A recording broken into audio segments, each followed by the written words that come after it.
안녕하세요. 오늘 저희가 함께 살펴볼 자료들, 한국 경제 최신 동향부터 기술 산업 뉴스, 시장 분석, 또 선거 이후 정치 논평까지 아주 다양합니다. 네, 안녕하세요. 이 자료들 속에서 현재 경제가 어떻게 움직이는지, 또 기술 발전의 이면은 어떤지, 여러 불확실성 속에서 우리가 뭘 봐야 할지 그 연결고리들을 좀 찾아보려고 합니다. 네, 맞습니다. 특히 그 경제 정책 방향이 어떻게 바뀌는지, 그리고 AI나 클라우드 같은 기술들이 에너지 시장에는 또 어떤 영향을 주는지, 국내외 정치 변수들은 어떻게 얽혀 있는지, 이런 부분들을 좀 집중적으로 봐야 할 것 같아요. 좋습니다. 그럼 먼저 경제 상황부터 좀 짚어보죠. 최근에 큰 선거가 있었잖아요. 결과도 나왔고요. 네, 그런데 좀 이상한 게 달러 인덱스는 큰 변화가 없는데 원화는 유독 약세를 보였단 말이죠. 이게 뭐 국내 정치 상황 때문일까요? 아니면 다른 이유가 있는 걸까요? 물론 뭐 정치적 불확실성도 영향이 아예 없다고는 할 수 없겠지만요. 시장은 그것보다는 좀 더 근본적인 부분을 보는 것 같아요. 근본적인 부분요? 네, 바로 한국은행의 결정입니다. 기준금리를 2.75%에서 2.5%로 내렸잖아요. 네, 인하했죠. 동시에 올해 GDP 성장률 전망치를 1.5%에서 0.8%로 꽤 큰 폭으로 낮췄습니다. 0.8%요? 와, 그건 정말 낮은 수치인데요. 네, 이게 팬데믹 이후로 가장 낮은 전망치거든요. 그러니까 단순한 경기 부양 시도라기보다는 당국이 생각보다 훨씬 심각한 내수 침체나 어떤 구조적인 문제를 인식하고 있다. 이런 좀 강력한 신호로 시장이 받아들이는 거죠. 아, 그래서 이게 단기적인 정치 이슈보다는 원화 가치에 더 직접적인 영향을 주고 있다. 뭐 이런 분석이 많습니다. 부동산 시장이나 소비 부진 문제도 여전하고요. 내부 경제 상황에 대한 우려가 생각보다 훨씬 크다는 말씀이시군요. 그렇죠. 그럼 해외 요인은 어떤가요? 뭐 미국의 관세 문제라던가 미중 갈등 같은 얘기도 계속 나오잖아요. 맞습니다. 국내 요인 말고도 당연히 글로벌 변수들이 영향을 미치죠. 특히 미국이 추가 관세를 부과할 가능성이라든지 아니면 연준의 금리 정책 방향이 아직 좀 불확실하다는 점. 네, 그렇죠. 그리고 여전히 계속되고 있는 미중 기술 경쟁 같은 것들. 이런 요인들은 달러 강세를 좀 지지하면서 원화에는 아무래도 부담을 줄 수 있습니다. 그렇군요. 그래서 여러 분석들을 종합해보면 결국 시장은 뭐 선거 같은 정치 이벤트 그 자체보다는 이런 거시경제 펀더멘탈이나 대외 변수에 훨씬 민감하게 반응하고 있다. 이렇게 볼 수 있겠습니다. 네. 뭐 국내 정치적으로는 여러 논쟁이나 보도 또 수사 상황 이런 것들이 뜨겁긴 하지만 적어도 환율 시장만 보면 경제 지표를 따라가는 모습이네요. 맞습니다. 현재로서는 그렇게 보입니다. 자, 그럼 기술 분야로 한번 넘어가 볼까요? 여기도 아주 흥미로운 지점들이 많은데요.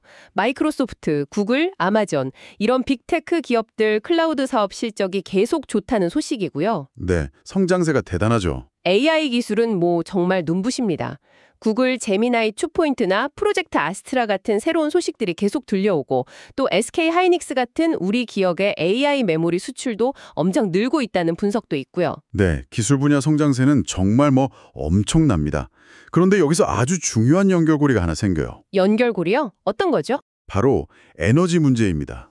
아, 에너지요? 네, AI 모델을 훈련시키고 또 추론하고 이걸 뒷받침하는 데이터 센터를 돌리는데 정말 어마어마한 전력이 필요하거든요. 하긴 그렇겠네요. 국제에너지기구 IAEA 같은 곳에서는 이 데이터 센터랑 AI 때문에 전력 수요 증가세가 지난 20년 중에 가장 가파를 거다 이렇게 예상할 정도입니다. 와, 기술 발전의 그림자가 에너지 수요 폭증으로 나타나는군요. 그렇습니다. 그러니까 이제 에너지 정책이 굉장히 복잡해지는 거죠. 당연히 신재생 에너지 확대를 서둘러야 하지만 네네. 동시에 이 늘어나는 수요를 감당하려면 단기적으로는 화석연료 사용을 유지하거나 심지어는 원자력 발전에 다시 주목하는 그런 움직임도 커지고 있습니다. 원자력이요? 네, 특히 데이터 센터처럼 특정 지역에 아주 많은 전력을 안정적으로 공급해야 하잖아요. 그렇죠. 그런데 안으로 소형 모듈 원전, SMR에 대한 관심이 부쩍 높아지고 있어요. 빅테크 기업들이 아예 직접 청정에너지 프로젝트에 투자하거나 장기 구매 계약을 맺는 사례도 늘고 있고요. 빅테크가 직접요? 흥미롭네요. 네, 그리고 참고로 그 블록체인 기술 시장도 연평균 58% 이상이라는 엄청난 성장세가 예측되는데 이것도 상당한 에너지 소비를 또 동반할 수 있거든요. 아, 듣고 보니 정말 경제, 기술, 에너지, 그리고 그 배경에 있는 정치까지 모든 게 다 얽혀 있네요. 네, 맞습니다. 그럼 이 모든 자료들을 쭉 관통하는 어떤 핵심적인 메시지랄까? 그런 게 있다면 뭘까요? 제 생각에는 핵심은 바로 이 상호 연결성을 인식하는 것 같아요. 상호 연결성? 네. AI 같은 기술 혁신이 단순히 새로운 서비스 하나 만드는 걸 넘어서서 경제 구조 전체하고 에너지 수요 자체를 근본적으로 바꾸고 있다는 거죠. 네. 동시에 각국 정부의 정치적인 결정이나 지정학적 긴장 같은 요인들은 또다시 이 모든 경제 환경에 직접 영향을 미치고요. 이 복잡하게 얽힌 관계, 이 역학을 이해하는 게 앞으로 점점 더 중요해질 겁니다. 그렇군요. 정말 흥미로운 연결점입니다. 자, 그럼 이 모든 흐름 속에서 오늘 당신에게 던지는 마지막 질문은 이겁니다. 네. AI, 클라우드, 블록체인 같은 첨단 기술 분야에 정말 천문학적인 투자가 이루어지고 있고, 심지어 일부 빅테크 기업들은 안정적인 전력 확보를 위해서 직접 SMR 개발에 투자하거나 원전 전력을 구매하려는 움직임까지 보이고 있습니다. 네, 그렇죠.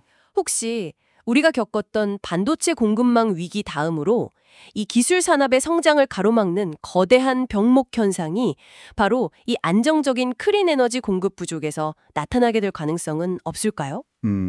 상당히 의미 있는 질문인데요. 그리고 만약 그렇다면 이것이 기술 산업과 에너지 산업 모두를 어쩌면 우리가 예상하는 것보다 훨씬 더 빠르고 근본적으로 재편하는 어떤 계기가 될 수도 있지 않을까요? 한번 깊이 생각해 볼 만한 질문인 것 같습니다.